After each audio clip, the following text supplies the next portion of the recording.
Oi, somos alunas do segundo ano e hoje nós vamos falar um pouquinho sobre o sociólogo e escritor Gilberto Freire.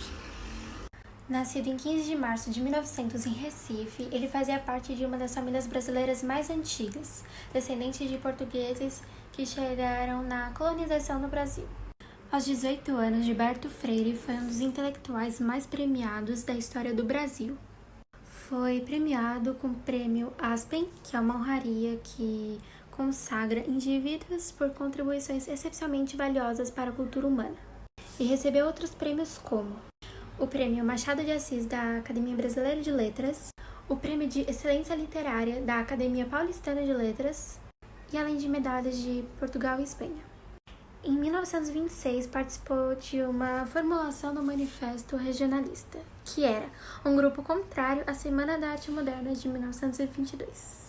Tinha um caráter nacionalista e acabava dando valor apenas para as coisas que eram originalmente brasileiras. Entre 1927 e 1930, ele foi chefe do gabinete do governador de Pernambuco, Estácio Coimbra. Em 1933, com o exílio político provocado pela Revolução de 1930 e com a chegada de Getúlio Vargas no poder, ele publicou um dos seus livros mais famosos, na verdade mais famoso, chamado Casagrande e Senzala. Infelizmente, no dia 18 de julho de 1987, em Recife, ele morreu em decorrência a uma isquemia cerebral, infecção respiratória e insuficiência renal.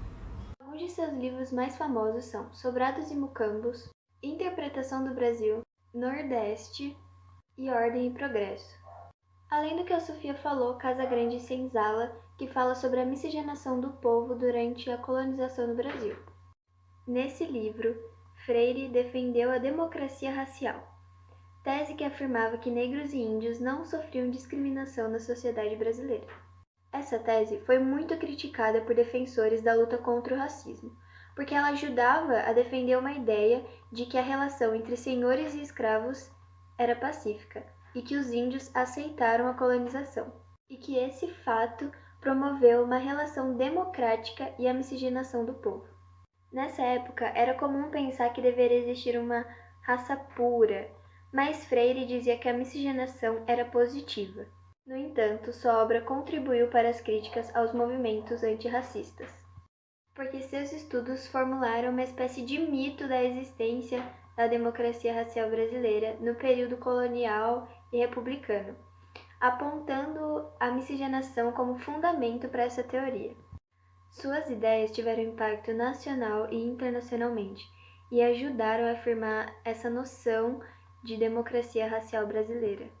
Apesar de tudo isso, a miscigenação foi centro da tese de Freire, e ele tentava analisar as relações sociais no período colonial brasileiro e como essas relações afetavam a população brasileira do século XX.